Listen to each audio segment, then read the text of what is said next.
با تمام قلبم چطورید رفقا؟ خوب هستید؟ امروز آوردمتون پورتو، دومین شهر بزرگ کشور پرتغال و این پل زیبا پربازدیدترین پل در شهر پورتو و کشور پرتغاله. بریم ببینیم چه خبره. بفرمایید. من زیر این آرک باحال وایسادم که از بالاش هم داره مترو رد میشه و این پلو شاگرد گوستاو ایفل ساخته، کسی که برج ایفل رو در پاریس ساخته. خیلی باحاله. شرق کشور پرتغال از شمال تا جنوبش اقیانوس اطلسه و دیگه هیچ کشوری وجود نداره و این رودخونه هم به اقیانوس وصل میشه. بنابراین به عنوان یک بندرگاه استفاده میشه و نامش هم به خاطر بندرگاه بودن شده پورتو.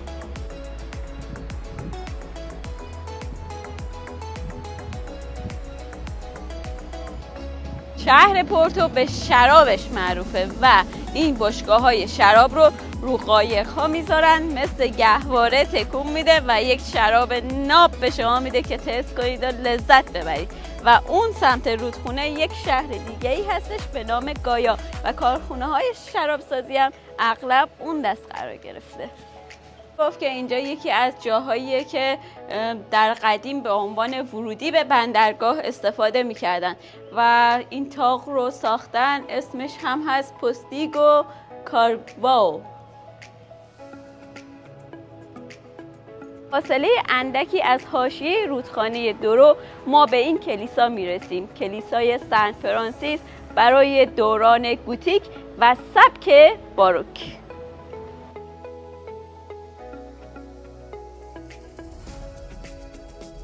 کنار اون پل زیبا میتونی به اینجا برسی. از اون تونل راه داره به این قسمت شهر.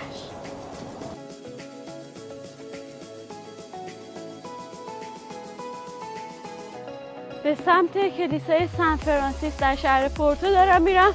تا الان فکر کنم 200 تا پله بالا اومدم و همچنان این سربالایی ادامه داره. بفرمایید. خواهش میکنم که روی دکمه سابسکرایب بزنید، لایک کنید، ویدیو رو با دیگران به اشتراک بذارید. یه نفر با من مشاوره داشت و میگفتش که من چون به ماهیگیری علاقه دارم شهر پورتو رو انتخاب کردم، میتونم به این علاقم در پورتو ادامه بدم. واقعا هم درسته این موضوع.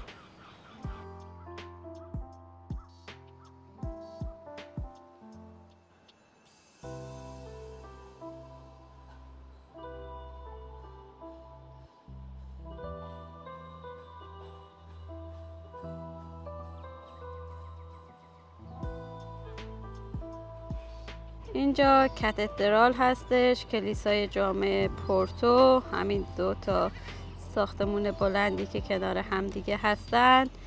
کاتدرال به کلیسای جامع گفته میشه و اپیسکوپال رو میبینین، کاخ شاه لویی هستش، یکی از پادشاهان پرتغال. کوچه های بسیار زیبا، بالکن های خیلی بانمکی وجود داره و همه جام اغلب سنگ فرشه که میبینید. نمای این ساختمون پر از مجسمه است که برای سبک گوتیکه و من خیلی خوشم میاد از این سبک. برج کلریگوس یا برج کشیش ها یکی از پربازدیدترین مناطق شهر پورتو هستش که در یونسکو هم ثبت شده و 240 تا پله مارپیچ داره تا برسید به سقف این برج و کل شهر زیر پاتونه. 76 متر ارتفاع داره و این برج رو کی ساخته؟ آقای نازونی، یک معمار ایتالیایی که سبک باروک رو در اینجا اجرا کرده. واقعا زیباست. هم بیایید میخوایم بریم بالای این برج رو ببینیم. 240 تا پله مارپیچ میخوایم بریم تا بالا، 240 تا هم برگردیم پایین. بفرمایید. اول از همه ازتون میخوام که منو سابسکرایب کنید، برای دوستاتون بفرستید، لایک کنید، روی دکمه زنگوله بزنید. بفرمایید. اینکه بتونیم بریم بالای این برج باید بلیط تهیه کنیم و صف وایسیم بتونیم بریم بالا. 2 تا تیکت گرفتم. استودنت 5 یوروه و افراد عادی 8 یورو باید پرداخت کنن. مال من شد 10 یورو. اینجا به این بارکد میزنم و وارد این برج میشن. چقدر باحاله، چه میز فاخری، صندلی‌های بزرگ، میز مرتفع و این تابلوهای بی‌نظیر. یک تابلوی قشنگ اونجاست. قسمتی از کلیسا رو ما داریم میبینیم. من توی یوتیوبم یک کلیسای سانتا کروز هم براتون گذاشته بودم. این شبیه اونه، اون شیپورا رو میبینید، دقیقا یاد اون کلیسای توی یوتیوب برای من تداعی شد. تله های مارپیچ، دالان تنگ. اگر یه ذره عرضم بیشتر بود دیگه نتونستم چقدر شب صدام اکو میشه. دست ما باز نمیشه که بگم بفرمایید. که باروک سبک جالبیه که ما داریم اینجا میبینیم. ساختمون این شکلیه که یه سری پله رو باید بیای پایین، بعد دوباره یه سری پله رو بری بالا. آرتور زدانو گرفتیم. خیلی عجیبه استایل این ساختمون. من عاشق این ستون هام. خونه‌ای که ستون مجسمه داشته باشه خوراک خودمه.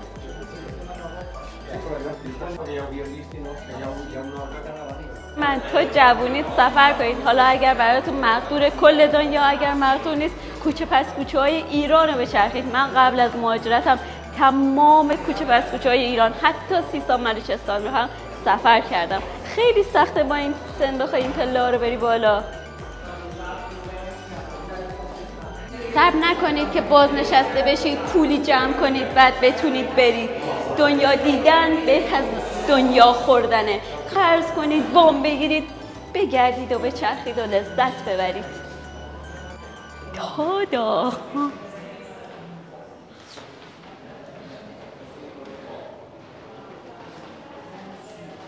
مسیح گرامی. پاپ هم جدیداً اینجا اومده بود. هزار مسافر اومده بودن پرتغال. و ممکنه خیلی از شما هم بدونید کسانی که مسیحی هستن مسیحی‌های دو آتیشن، یا نیستن کلاً، یا اگر هم هستن که خیلی مذهبی هست. نگاه کنید تاج بر سرشه و ما از پشت این مجسمه بزرگ در کلیسا ایستادیم، داریم کلیسا رو میبینیم. این مجسمه همیشه داره این ویو رو میبینه.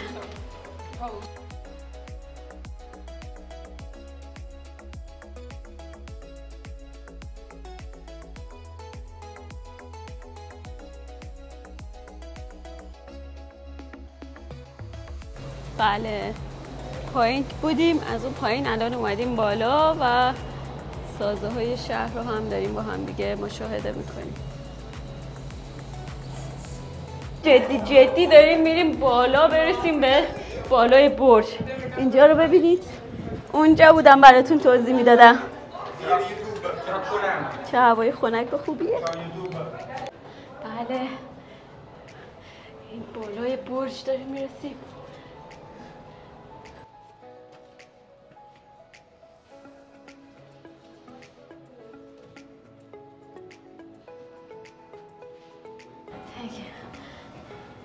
وای چقدر تنگه، صدا اکو میشه.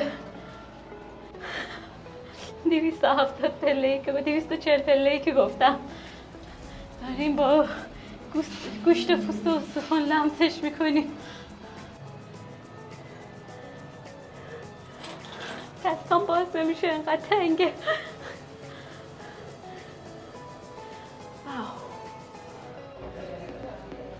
بازم هست.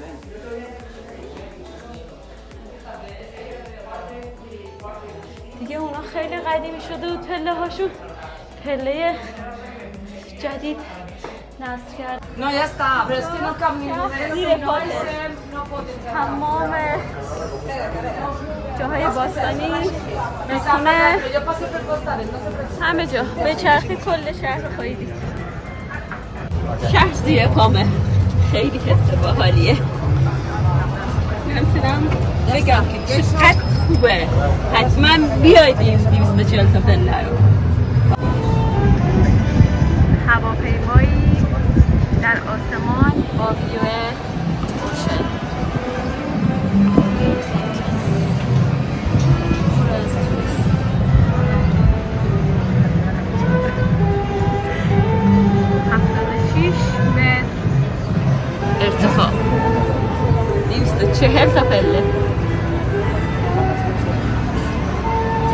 اینجا ما میبینیم که ارتفاع برج ها در جهان به چه صورته. این برجی که الان هستیم 76 متره و بعد این هکی که در نیویورک هستش 319 متر. این ساختمون، این سازی که اینقدر مرتفعه برای 260 سال پیشه. خیلی جالبه این نکته و 76 متر هم که ارتفاع داره. ثبت یونسکو هم شده همونطور که سبک باروک توسط آقای نازانی ایتالیا.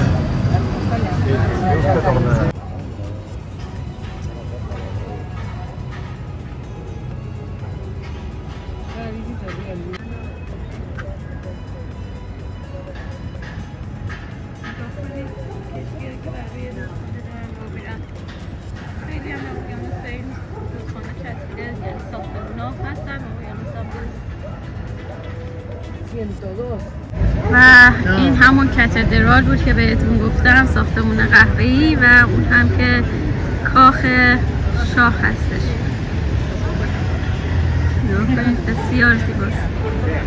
این هم زنگوله این سازه، یکی این ورشه یکی هم روبروشه، چپ و راستش زنگوله هست. این هم عکس من.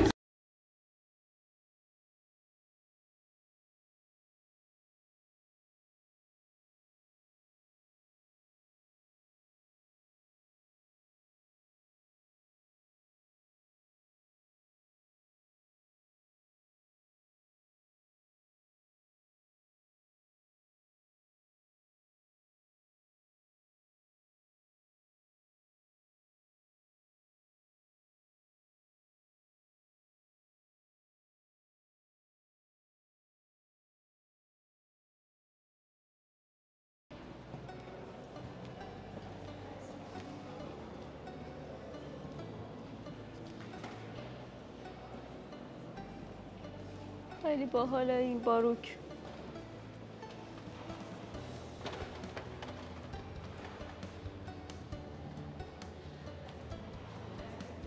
این کلیسا رو داریم با هم دیگه میبینیم. قبلش بالا دور تا دور بودیم، پشت اون آقای شاه بودیم با اون تاجش و الان همین پایینیم و این شیپورها هم صدای پیانو ازش خارج میشه.